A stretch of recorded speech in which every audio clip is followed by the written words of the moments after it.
Hi, everyone. It's Kelly from Tutor Hustle for Teachers, the YouTube channel, and the podcast. And I'm here with a very special guest today. This is Shaun Morgan from the Teacher Money Show. That is Shaun's podcast that you can find on YouTube, Spotify, and anywhere that you listen to podcasts.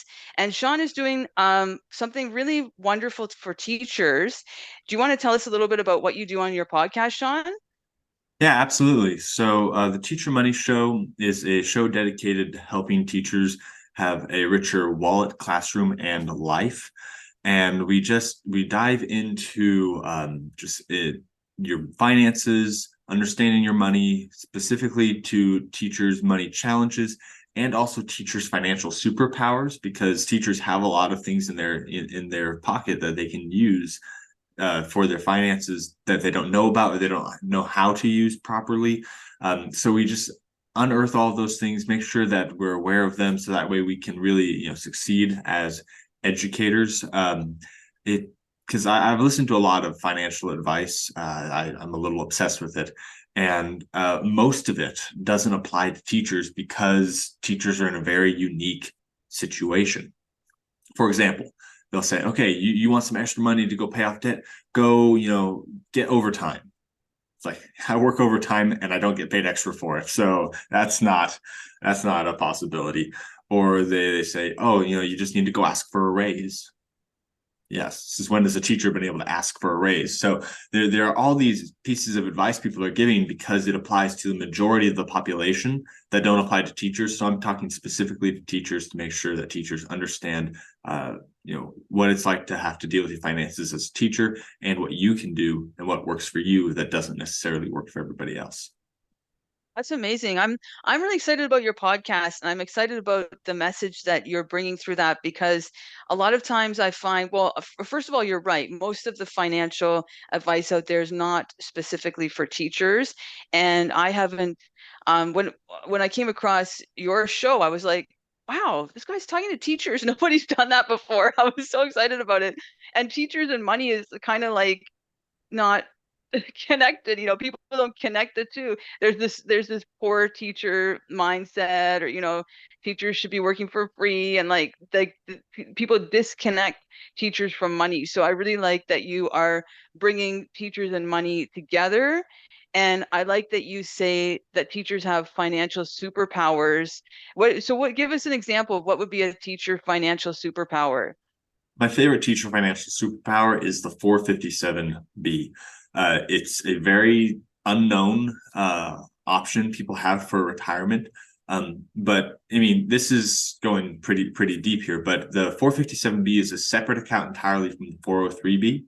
So unlike most people who have just a 401k, which, if you don't know what all those things mean, they're just retirement accounts, where you have a certain limit, right? And it's about $20,000. It's like 19.5 or 25. I don't remember. Usually teachers say there's no way that I could contribute that much, which is understandable. But trust me, there is a way, and we can talk about how you could do that eventually. But if you contributed to your limit on a 403B, the 20,000, because it's the same for both the 401k and the 403B, you can also contribute the same amount to the 457B. So if teachers are able to generate the income, they have twice as much opportunity to prepare for retirement. And then on top of that, the 457B is an account that is attached to your employment. So as soon as you separate service from that employer, you are able to access that money penalty free. So any other retirement account, if you pull that money out before you are age 59 and a half, you're going to have to pay a 10% penalty. 457B is a great place to put money away. You can, defer those taxes on it. And then if you are like, okay, I have this chunk of money in here and I want to pivot to something else, or I have this chunk of money in here and I'm not age 59 and a half, but I'm ready to retire, you can use that as a bridge to get you there without having to pay that penalty. So that's one of my favorite superpowers that teachers have, because as a public employee, you have access to 457B that the vast majority of people in America do not have access to. That's interesting. And that applies specifically to teachers in the United States. Yes. Correct. Yeah. So, and I'm in Canada. So we have a bit of a different system, but I think that the whole notion of just being aware of what your pension has to offer and looking into it, like call up the pension people, talk to them, is probably a universal message for all teachers everywhere, because I found that too when I did more of a deep dive into the pension. I've discovered all of these really great things about it that I didn't know that could contribute to my own financial well-being. So it's good to definitely, if you're in the United States, to look into what you're talking about with the different pension plans there. And no matter where you are in the world, like look at your pension plan and get to know it and become familiar with it. I think that's great advice. And that is our superpower for sure. The pension in general is something that most people don't have access to because pensions are just going, the way of the dinosaur. So having a pension, having that safety net that you have, guaranteed on the bottom, and then being able to add on top of that, that's you're right there as a superpower, regardless of where you are as a teacher. Yeah, for sure.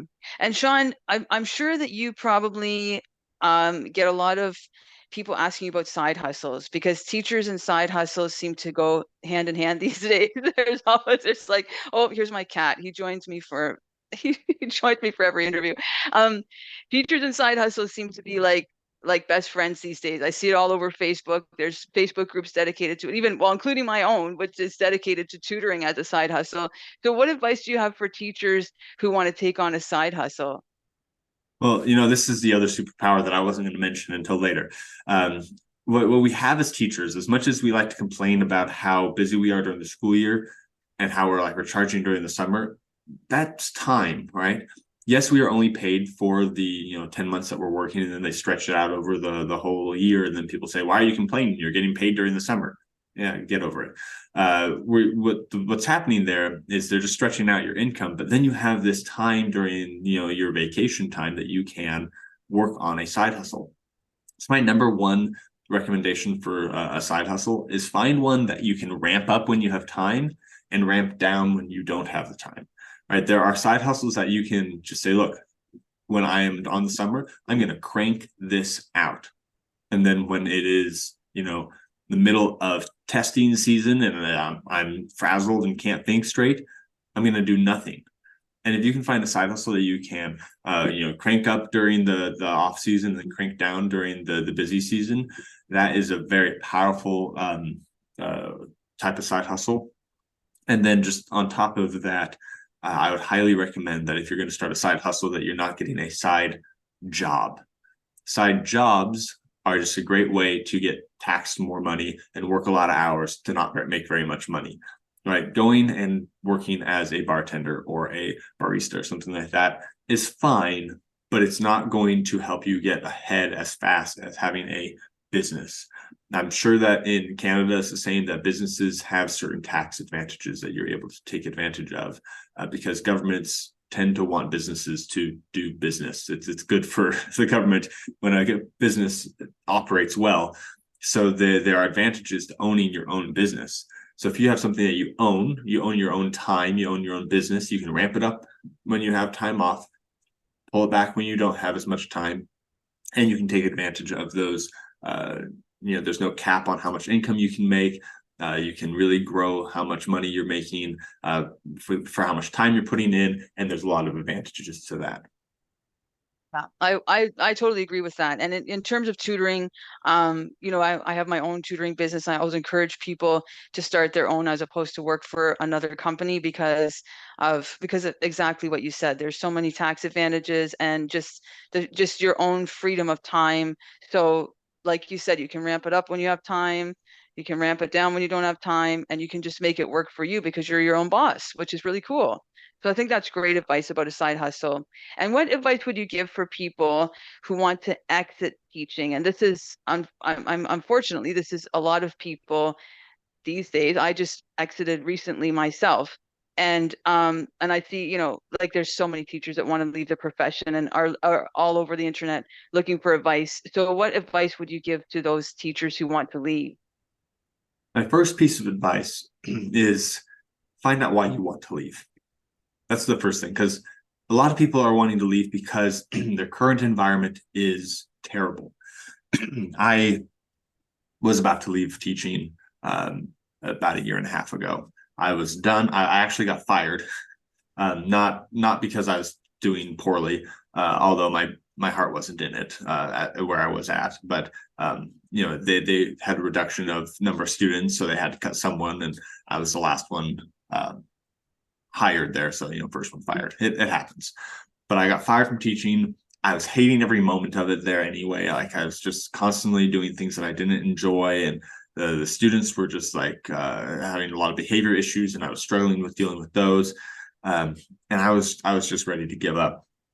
And then I was looking for a job anywhere, and I came across the job that I have now, which is teaching online and at a school that has amazing values that I absolutely love, and I love going to work now.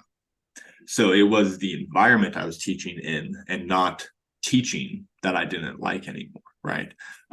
So consider your environment first of all, because if you got into teaching because you love teaching, you don't not want to necessarily get out just because of the environment. But if you realize that there's no good environments, at least you can't get out of the environment you're in. Some people can't move somewhere else, right? Because often you have to move somewhere else to get a different teaching job, or they can't move to a different position at the school, or whatever it is. If you're like, okay, I actually have to leave, I have to get out of education. Maybe you just want to take a break from education, whatever. Then it's important that you set yourself up for that. I realize that we don't want to have to stay in the classroom longer than we have to if we are done. But leaving with no money in the bank, with a ton of debt, is very dangerous for your financial situation. So I would instead look at, okay, this is where I'm at. This is how much debt I have. This is how much expenses I have every month. What do I need to either set aside over the next 1, 2, 3 years to destroy the debt and set myself up with a nest egg, so that way I can transition to something else, or figuring out how much you need to make every single month doing something else to cover your expenses, so that way you aren't quitting and then realizing you're not making enough money, right? And the way you do this is by tracking your spending. If you don't know how much money is coming in every single month and how much is going out every single month, you're going to have a lot of problems. Okay.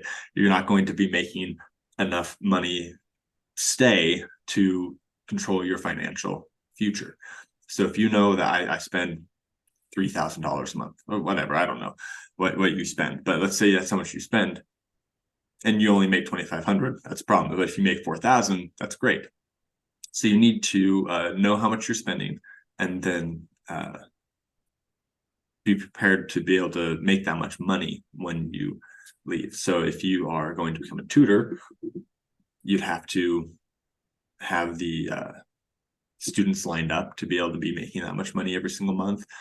Or maybe you can start the tutoring business on the side to start building up the students. That way, okay, I know I can make this much money every single month. And that way you're ready to make that transition. But just don't put yourself in the situation where you leave teaching with nothing to do and debt and these expenses piling up, because that's going to really come back to haunt you in the end. I think that is really great advice. And as tempting as it is to just dramatically walk out, that's what I always envision. I'm just gonna say I quit one day and walk out, but it doesn't actually happen like that in reality. It's like baby steps, baby steps, baby steps. You have to have that vision, that goal, and then, like you said, be very aware of your expenses and how much you have to bring in and how much you have to replace and all of that. And then slowly, slowly, slowly you'll get there. Hopefully not that slowly, but over time you'll get there, but it doesn't happen overnight. So I think that's really good advice, that if you want to leave teaching, to remember that it's a process. And like you said, be very aware of what's coming in and what's coming out and your expenses and your finances. That's great advice. Thanks, Shaun. That's really good. So you're on your Teacher Money podcast. You actually have teachers on your podcast and you coach them about their personal finances for free, which is pretty awesome. You want to talk about that a little bit? Yeah, so I have opportunity. Anyone who wants to come on my podcast can go to teachermoneyshow.com/guest, You just fill out a form, it comes to me, and I reach out to you, and we set up a time to meet. And that's for anybody that, if you have a reason to come on my podcast other than coaching as well. But for the coaching aspect of it, it's just if you have a financial question that you want answered, or if you are just wondering, okay, this is where I'm at, what do I need to do next, right? You can bring me, your this is what I'm spending, this is what I'm making, this is what I'm trying to do, this is what I'm hoping to accomplish. I want to exit teaching, and this is where I'm at. How do I get there? Or this is my financial goal. What can I do to set myself up for that? I need to retire in this many years. Whatever your financial question is, you just come to me with that question.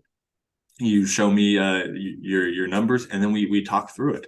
We go through some basics to make sure that you're doing the basics, and then we look at where you want to be in the next little while, and bring you to that point.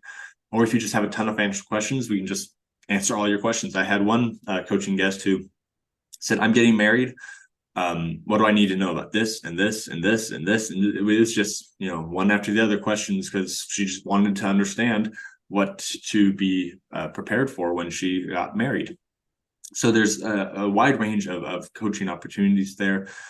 Basically, if you have a financial question, go ahead and sign up, and let's have a conversation. And if you're worried that, oh, people might be listening, someone I know might see me and be like, oh, they're struggling financially, or whatever, I'm happy to have an anonymous podcast with you, or not share as many numbers if you don't want people to know what your salary is or anything like that. I will be as sensitive as possible to any concerns you have in that way, because I want you to get the coaching that you need to be successful. Really great. That's a wonderful service that you offer, and I think it's really good. Like we said at the beginning, I think it's good that you're connecting teachers with money, because you know what, we have a right to make money too, and be financially healthy and well, and thrive financially just like everyone else does. So I think this is a wonderful message that you're bringing to teachers everywhere. And thank you so much, Shaun, for sharing all of your ideas with us here today. It was wonderful to talk to you. And I'm going to put a link to your podcast in the description box below, so people can reach out to you there. And yes, thanks again. And thanks everybody for watching Tutor Hustle for Teachers on YouTube, and on listening on Buzzsprout to the podcast version. And definitely don't forget to like and subscribe if you want to find out some more great tips about tutoring, about teaching. That's what we talk about here. Thanks again, Shaun, and have a great day, and we'll see you again soon. Bye, everyone.